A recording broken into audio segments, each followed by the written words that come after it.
दोस्तों नमस्कार, जय हिंद। मैं अनुज आप सभी का फिर स्वागत करता हूं शिवालिक प्रगति सेंटर कोचिंग क्लासेस में। दोस्तों इससे पहले आप लोगों के साथ हमने वीडियो शेयर किए जिसमें कि 2020 में आर्मी जनरल ड्यूटी का जो एग्ज़ाम हुआ था उसमें जो क्वेश्चंस पूछे गए थे सामान्य ज्ञान और विज्ञान के, उन सवालों को मैंने आपके साथ डिटेल में डिस्कस किया था। उसी कड़ी को आगे बढ़ाते हुए आज मैं आपके साथ आर्मी का ही एक और पेपर डिस्कस कर रहा हूँ। जैसे कि आप स्क्रीन पे देख सकते हैं, ये एग्ज़ाम जो है 2019 में हुआ था। Soldier general duty JAK rifle centre Jabalpur में ये एग्ज़ाम हुआ था। इसमें जो सामान्य ज्ञान के क्वेश्चन थे उन्हें मैं आपके साथ, सामान्य ज्ञान और विज्ञान के जो क्वेश्चन हैं वो आपके साथ मैं डिस्कस कर रहा हूँ। तो मैंने पिछले वीडियोस में भी आपसे कहा था कि आप यदि हमारे वीडियोस देखते हैं, आप यदि हमारे और एग्ज़ाम की प्रिपरेशन आप कर रहे हैं तो आप अपने साथ नोटबुक और पेंसिल ज़रूर रखिए। तो चलिए इस वीडियो की शुरुआत करते हैं दोस्तों। देखते हैं पहला सवाल आज का, और आज का पहला सवाल है कि हैदर अली खालिस्तान का शासक था। ऑप्शन ए है Kochi, option B Mysore, option C Hyderabad, option D Bengal. और इस सवाल का जो सही जवाब वो ऑप्शन बी है। मैसूर के शासक थे हैदर अली। मैसूर में दो प्रमुख शासक हुए हैं दोस्तों, एक है हैदर अली तो दूसरे हैं टीपू सुल्तान। टीपू सुल्तान जो है ये हैदर अली का ही पुत्र था। पिछला वीडियो जो मैंने आपके साथ शेयर किया था जिसमें कि सामान्य ज्ञान के क्वेश्चन को हमने देखा था, तो उसमें सवाल पूछा गया था कि चंद्रगुप्त मौर्य का उत्तराधिकारी कौन था। इसी तरह से ये भी आपसे सवाल पूछा जा सकता है कि हैदर अली का उत्तराधिकारी कौन था। तो जाहिर सी बात है टीपू सुल्तान जो कि हैदर अली का पुत्र था वही हैदर अली का उत्तराधिकारी था।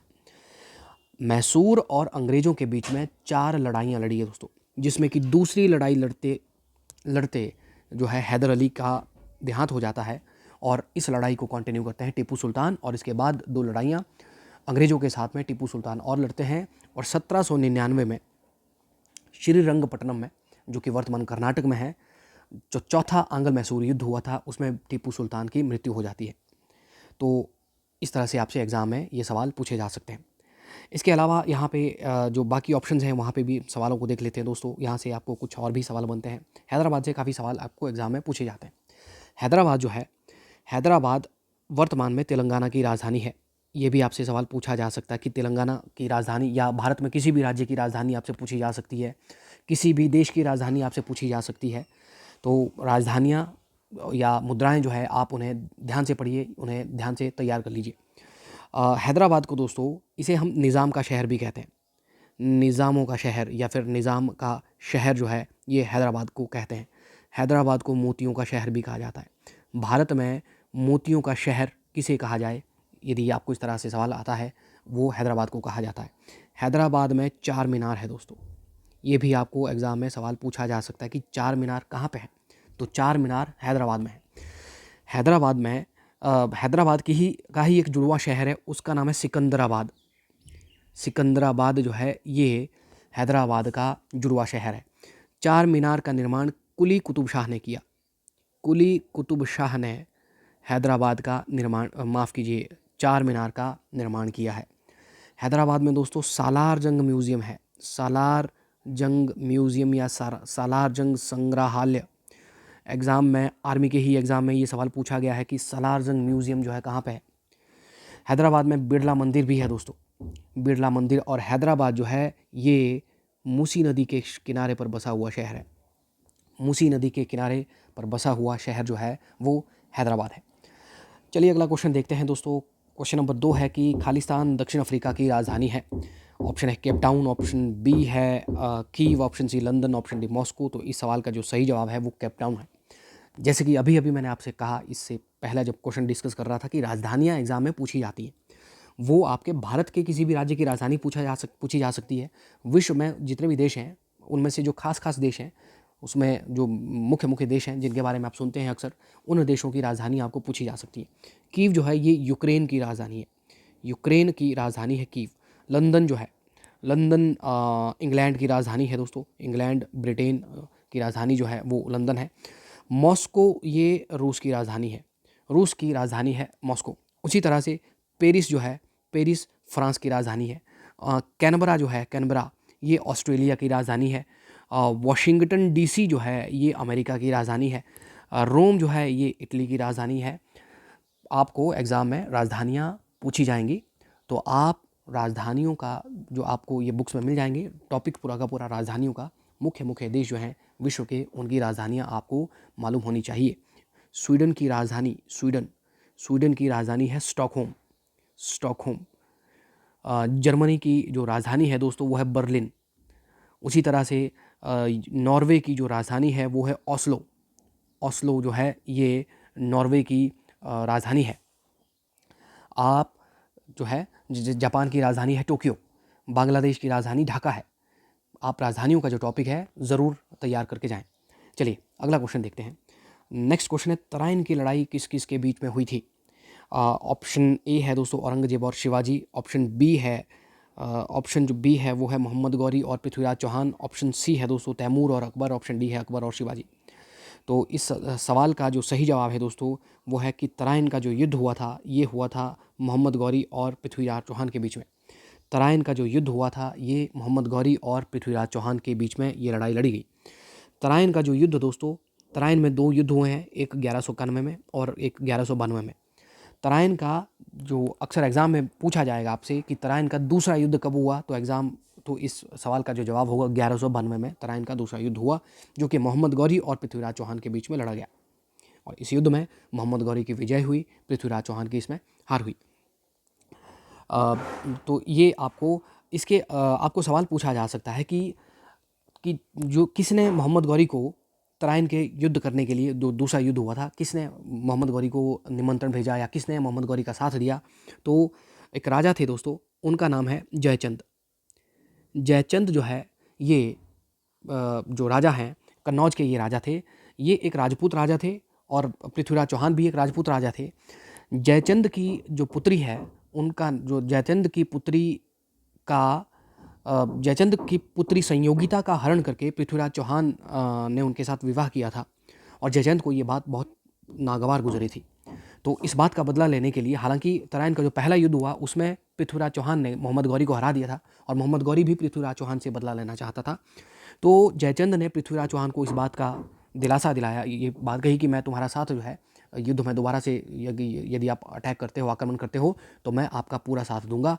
तो इसी वजह से जो है मोहम्मद गौरी ने दोबारा से, क्योंकि जैसे मैंने आपको बताया पहला जो लड़ाई तराइन की हुई थी 1191 में, उसका बदला भी वो लेना चाहता था, तो दोबारा से 1192 में उसने आक्रमण किया और तराइन पे ये युद्ध हुआ। इसके बाद हालांकि 1194 में चंदावर का युद्ध हुआ। चंदावर का युद्ध 1194 में हुआ। इस युद्ध में मोहम्मद गौरी ने जयचंद को हरा दिया था, जयचंद को इस युद्ध में हरा दिया था। चलिए दोस्तों अगला क्वेश्चन है, हालांकि अकबर के यहाँ पे इतिहास में, हिस्ट्री का जो टॉपिक है, यहाँ से इतिहास में से आपको अक्सर जो सवाल बनते हैं वो युद्धों से बनेंगे या फिर किसका उत्तराधिकारी कौन है, इस तरह से सवाल बनेंगे। अकबर ने अपने जीवन काल में जो 2 बहुत महत्वपूर्ण, हालांकि बहुत सारी महत्वपूर्ण लड़ाइयाँ हैं, तो आप फिलहाल के लिए एक अकबर ने जो लड़ाई लड़ी 1556, पानीपत का दूसरा जो युद्ध हुआ, 1556 में पानीपत का दूसरा युद्ध लड़ा गया। ये पानीपत का जो दूसरा युद्ध हुआ ये अकबर के बीच में और हेमू विक्रमादित्य के बीच में लड़ा गया। हेमू विक्रमादित्य और अकबर के बीच में ये युद्ध हुआ, जिसमें कि हेमू विक्रमादित्य की हार हुई और अकबर की विजीत हुई। 14 साल की उम्र में ये लड़ाई अकबर ने लड़ी और अकबर ने ये जो पानीपत का दूसरा युद्ध हुआ, ये युद्ध अकबर ने अपने चाचा बैरम खान के संरक्षण में लड़ा। बैरम खान, ये भी आपसे एग्जाम में सवाल पूछा जा सकता है। इसके अलावा दोस्तों अकबर ने एक युद्ध लड़ा 1576 ईस्वी में, उसे हम कहते हैं हल्दी घाटी का युद्ध। हल्दी घाटी का युद्ध, हल्दी घाटी का जो युद्ध हुआ ये अकबर की तरफ से लड़ा राजा मान सिंह ने। अकबर की तरफ से राजा मान सिंह थे और दूसरी तरफ हल्दी घाटी का जो युद्ध हुआ उस युद्ध में थे मेवाड़ के राजा महाराणा प्रताप। महाराणा प्रताप के बीच में ये युद्ध हुआ है। ये भी आपसे सवाल पूछा जा सकता है कि अकबर की तरफ से युद्ध जो है किसने लड़ा। चलिए दोस्तों नेक्स्ट क्वेश्चन देखते हैं। नेक्स्ट क्वेश्चन है कि क्वेश्चन नंबर 4, खालिस्तान को भारत में चिपको आंदोलन का जनक जाना जाता है। ऑप्शन ए है दोस्तों Sharad Joshi, option B Sunderlal Bahuguna, option C है A.N. झा, ऑप्शन डी है H.N. बहुगुणा। और इस सवाल का जो सही जवाब है वो है ऑप्शन बी जो है सुंदरलाल बहुगुणा जो है, ये इनको भारत में चिपको आंदोलन का जनक माना जाता है। चिपको आंदोलन जो है ये 1973 में हुआ, 1973 में। वर्तमान में उत्तराखंड में ये हुआ। यूके मतलब उत्तराखंड, जो उस समय उत्तर प्रदेश था। उत्तर प्रदेश से ही उत्तराखंड राज्य का निर्माण किया गया है। ये भी आपसे एग्जाम में सवाल पूछा जा सकता है। नेक्स्ट क्वेश्चन है कि ओलंपिक पदक जीतने वाले प्रथम भारतीय व्यक्ति कौन थे? ओलंपिक पदक जीतने वाले प्रथम व्यक्तिगत जो भारतीय व्यक्ति कौन थे? ऑप्शन ए है Milkha Singh, option B Sania Mirza, option C Abhinav Bindra, option D है दोस्तों के.डी. जादव। और इस सवाल का जो सही जवाब वो ऑप्शन डी है। के.डी. जादव जो है 1952 में 1952 सॉरी 1952 में जो ओलंपिक हुए थे, इसमें कुश्ती में पहला व्यक्तिगत मेडल जो है ओलंपिक मेडल भारत के खाते में आया था। हालांकि ये ब्रॉन्ज मेडल था, ये भारत के लिए बहुत बड़ी बात थी उस समय। तो कुश्ती में पहला व्यक्तिगत पदक आया है। भारत में प्रथम और एकमात्र व्यक्तिगत गोल्ड मेडल ओलंपिक में जो लेके आए वो अभिनव बिंद्रा लेके आए निशानेबाजी में। पिछला जो वीडियो था उसमें मैंने आपके साथ ये क्वेश्चन डिस्कस किए थे। मिल्खा सिंह ये एथलीट थे, एथलीट चंडीगढ़ के रहने वाले थे, एथलीट थे। सानिया मिर्जा जो है ये बैडमिंटन खेलती है। सानिया मिर्जा जो है दोस्तों ये टेनिस खेलती है, टेनिस। ये भी एग्जाम में सवाल पूछा गया है। नेक्स्ट क्वेश्चन है क्वेश्चन नंबर 6 दोस्तों। थेरेसा मे किस देश की प्रधानमंत्री है? Option A New Zealand, option B Canada, option C Australia, option D United Kingdom. तो यहाँ से इससे पहले कि मैं इस सवाल का आपको जवाब दूँ, मैं आपको बताना चाहूँगा दोस्तों, आपको देशों में अभी वर्तमान में प्रधानमंत्री कौन कौन है, मुख्य देशों के आपको मालूम होने चाहिए। जैसे थेरेसा मे, ये एग्ज़ाम में सवाल पूछा गया है, तो थेरेसा मे जो है ये यूनाइटेड किंगडम की प्रधानमंत्री थी। आपसे सवाल पूछा जा सकता है अभी आपको सवाल पूछा जा सकता है कि अमेरिका के राष्ट्रपति कौन है वर्तमान में? तो जो बाइडन ये अमेरिका के राष्ट्रपति है। डोनाल्ड ट्रंप को हरा करके अमेरिका के राष्ट्रपति बने हैं जो बाइडन। इसी तरह से आपसे सवाल पूछा जा सकता है कि फ्रांस के राष्ट्रपति का नाम बताएं। तो फ्रांस के जो राष्ट्रपति है उनका नाम है इमैनुअल मैक्रोन। तो मुख्य देशों के आपको प्रधानमंत्री, राष्ट्रपति मालूम होने चाहिए। खासकर भारत के साथ जिन देशों के रिलेशन बहुत अच्छे हैं, या भारत जिन देशों के साथ भारत के चाहे वो व्यापारिक संबंध हो, चाहे वो पर्सनल रिलेशन हो, तो वो आपको मालूम होने चाहिए। चलिए, क्वेश्चन नंबर 7 है विश्व की सबसे ऊंची चोटी कौन सी है? तो इस सवाल का जो जवाब है दोस्तों वो है ऑप्शन डी। ये क्वेश्चन आप लोगों को होपफुली आप लोगों को ये क्वेश्चन का जवाब मालूम है। ऑप्शन ए है K2, option B Kanchenjunga, option C Nanda Devi, option D है एवरेस्ट। और इस सवाल का जो सही जवाब वो एवरेस्ट है। माउंट एवरेस्ट की जो ऊंचाई है 8,850 मीटर जो है इसकी ऊंचाई है दोस्तों वर्तमान में। और ये जो माउंट एवरेस्ट है ये नेपाल में है। माउंट एवरेस्ट यानी कि एवरेस्ट की चोटी जो है ये नेपाल में है। ये विश्व की सबसे ऊंची चोटी है। विश्व की तीन सबसे ऊंची टॉप 3 चोटियाँ जो है, पहले नंबर पे है माउंट एवरेस्ट, दूसरे नंबर पे है दोस्तों K2, दूसरे नंबर पे विश्व की जो सबसे ऊंची चोटी है वो K2 है और ये POK में है, POK यानी कि जम्मू कश्मीर में। तीसरे नंबर पे जो चोटी है विश्व की सबसे ऊंची, उसका नाम है कंचनजंगा और ये सिक्किम में है। सिक्किम में है कंचनजंगा। एग्जाम में सवाल पूछा जाता है कि कंचनजंगा चोटी कहाँ पे है, और ये हिमालय पर्वत श्रृंखला की भारत में सबसे ऊंची चोटी है। भारत में हिमालय पर्वत श्रृंखला की सबसे ऊंची चोटी कौन है, इस तरह से सवाल पूछा जाए तो जवाब होगा कंचनजंगा दोस्तों। क्वेश्चन नंबर 8 है दोस्तों कि भारतीय राष्ट्रीय कांग्रेस के संस्थापक कौन थे? तो ऑप्शन ए है A.O. ह्यूम, ऑप्शन बी है दादा भाई नौरोजी, ऑप्शन सी है A.O. Jahangir, option D Mahatma Gandhi. तो भारतीय राष्ट्रीय कांग्रेस के जो संस्थापक थे अब वो ऑप्शन ए है दोस्तों, A.O. ह्यूम भारतीय राष्ट्रीय कांग्रेस के संस्थापक थे। अब भारतीय राष्ट्रीय कांग्रेस की स्थापना जो है इन्होंने 1885 में की है। 1885 में भारतीय राष्ट्रीय कांग्रेस की स्थापना इन्होंने की। अगर सवाल पूछा जाए भारतीय राष्ट्रीय कांग्रेस के पहले अध्यक्ष कौन थे, तो पहले अध्यक्ष जो है भारतीय राष्ट्रीय कांग्रेस के वो थे व्योमेश चंद्र बनर्जी। व्योमेश चंद्र बनर्जी ये भारतीय राष्ट्रीय कांग्रेस के प्रथम अध्यक्ष थे। WC बनर्जी भी मैं इन्हें कह सकता हूँ।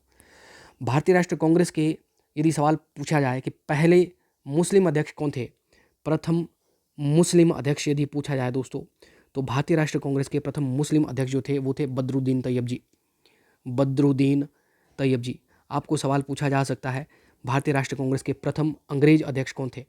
प्रथम अंग्रेज अध्यक्ष, तो इस सवाल का जो जवाब होगा वो होगा जॉर्ज यूले। सवाल पूछा जाए भारतीय राष्ट्रीय कांग्रेस की प्रथम महिला अध्यक्ष कौन थी, तो भारतीय राष्ट्रीय कांग्रेस की प्रथम महिला अध्यक्ष जो है वो एनी बेसेंट थी। एनी बेसेंट 1917 में भारतीय राष्ट्रीय कांग्रेस की इनको अध्यक्ष बनाया गया। लेकिन सवाल पूछा जाए भारतीय राष्ट्रीय कांग्रेस की प्रथम भारतीय महिला अध्यक्ष कौन थी? प्रथम भारतीय महिला अध्यक्ष पूछा जाए तो इस सवाल का जो जवाब होगा वो होगा सरोजिनी नायडू। ज़रूरी है क्वेश्चन, बहुत ज़्यादा ज़रूरी है। सरोजिनी नायडू जो है ये भारतीय राष्ट्रीय कांग्रेस की प्रथम महिला अध्यक्ष थी। तो इस तरह के आपको एग्ज़ाम में सवाल पूछे जा सकते हैं। जिस समय भारत आज़ाद हुआ 1947 में, भारतीय राष्ट्रीय कांग्रेस के जो अध्यक्ष थे वो थे जे बी कृपलानी। दादा भाई नौरोजी दोस्तों, इनको grand old man of India कहते हैं। भारत का वयोवृद्ध पुरुष यदि आपसे सवाल पूछा जाए तो आंसर होगा दादा भाई नौरोजी।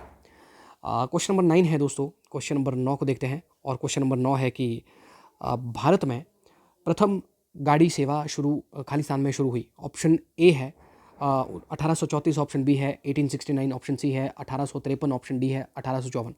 देखें दोस्तों, हिंदी में इस सवाल को यदि आप देखें, भारत में प्रथम गाड़ी सेवा पूछा गया है। इसी तरह से एग्ज़ाम में ये सवाल पूछा गया है, लेकिन इस तरह से आपको क्वेश्चन थोड़ा बहुत कई बार कंफ्यूज कर देता है। तो इंग्लिश में आप क्लियरली देख सकते हैं, तो यहाँ पे लिखा है first train service in India started in. तो पहली रेलगाड़ी जो है भारत में 1853 में चली। 1853 मुंबई से थाने में पहली जो ट्रेन चलाई गई, लॉर्ड डलहौजी के द्वारा इसको शुरू किया गया। प्रीवियस पेपर में मैंने काफ़ी डिटेल में इसको डिस्कस किया है, तो वहाँ पे आप देख सकते हैं। यदि सवाल पूछा जाए भारत में पहली इलेक्ट्रॉनिक ट्रेन यानी कि बिजली से चलने वाली रेल, विद्युत रेल भारत में सबसे पहले कब चली, तो 1925 में चली है। ये सवाल भी एग्ज़ाम में पूछा गया है। जीडी का जो एग्ज़ाम था उसमें ये सवाल पूछा गया है, पहली इलेक्ट्रॉनिक ट्रेन। और फिर क्वेश्चन नंबर 10 है दोस्तों कि चाणक्य किस राजा के दरबारी थे। Option A Harshavardhan, option B Chandragupta Maurya, option C Akbar, option D Ashoka. और इस सवाल का जो सही जवाब वो ऑप्शन बी है दोस्तों। चाणक्य जो है ये चंद्रगुप्त मौर्य के दरबारी थे, चंद्रगुप्त मौर्य के गुरु थे। ये चंद्रगुप्त मौर्य के गुरु चाणक्य, इसको भी डिटेल में डिस्कस किया है। हर्षवर्धन जो है, इनके कार्यकाल में एक चीनी यात्री भारत आया, उनका नाम है ह्यूनसांग। देखिए दोस्तों, 2 चीनी यात्री आपको एग्जाम में पूछे जा सकते हैं किसके कार्यकाल में भारत आए। एक है फायान और दूसरे ह्यूनसांग। तो फायान जो है ये चंद्रगुप्त द्वितीय, जिसको कि हम विक्रमादित्य भी कहते हैं, चंद्रगुप्त द्वितीय के कार्यकाल में, गुप्त काल का ये राजा था चंद्रगुप्त द्वितीय के कार्यकाल में फायान यानी कि चीनी यात्री भारत आया। और हर्षवर्धन के समय जो चीनी यात्री भारत में आया उसका नाम है ह्यूनसांग। नेक्स्ट क्वेश्चन है दोस्तों कि किसको सामान्य बोलचाल में भारत का मिसाइल मैन कहा जाता है। Option A doctor Hargobind Khorana, option B है doctor C V Raman, option C है doctor S Chandrasekhar, option D है, माफ़ कीजिएगा, डॉक्टर एपीजे अब्दुल कलाम। तो एपीजे अब्दुल कलाम को भारत का मिसाइल मैन कहा जाता है। पिछले एग्जाम में भी ये सवाल शायद रिपीट हुआ है। आर्मी के एग्ज़ाम में बहुत सारे सवाल ऐसे होंगे जो कि बार बार पूछे जाते हैं। तभी मैं आपसे कहता हूँ कि आप अपने साथ नोटबुक ज़रूर रखिए, नोटबुक पेंसिल आप अपने साथ ज़रूर रखिए, क्योंकि ये एग्ज़ाम बार बार पूछे जाते हैं, रिपीट किए जाते हैं क्वेश्चन। ऑप्शन बी जो है दोस्तों, डॉक्टर सीवी रमन जो है, इनको विज्ञान के क्षेत्र में भारत को जो पहला नोबेल प्राइज़ मिला था, हालांकि भारत को पहला नोबेल प्राइज़ 1913 में मिला था, वो रविंद्रनाथ टैगोर को साहित्य के क्षेत्र में मिला था। विज्ञान के क्षेत्र में भारत को जो पहला नोबेल प्राइज़ वो 1930 में मिला, भौतिक प्रभाव के रमन इफेक्ट के लिए वो नोबेल प्राइज़ इनको मिला। और भारत रत्न पहला जो भारत रत्न दिया गया वो भी सीवी रमन को ही दिया गया। मतलब 3 लोगों को। भारत रत्न की शुरुआत दोस्तों 1954 में हुई, 1954 में भारत रत्न की शुरुआत हुई। 3 लोगों को ये पुरस्कार दिया गया। एक थे सीवी रमन, दूसरे व्यक्ति थे वो थे राजगोपालाचारी, और तीसरे जो व्यक्ति थे जिनको भारत रत्न दिया गया 1954 में, वो थे सर्वपल्ली राधाकृष्णन, डॉक्टर सर्वपल्ली राधाकृष्णन। डॉक्टर सर्वपल्ली राधाकृष्णन जो है ये भारत के पहले उपराष्ट्रपति भी हैं। भारत के पहले उपराष्ट्रपति कौन थे? आंसर होगा डॉक्टर सर्वपल्ली राधाकृष्णन। तो इन 3 लोगों को भारत रत्न सबसे पहले दिया गया। 1954 में भारत रत्न की शुरुआत हुई है।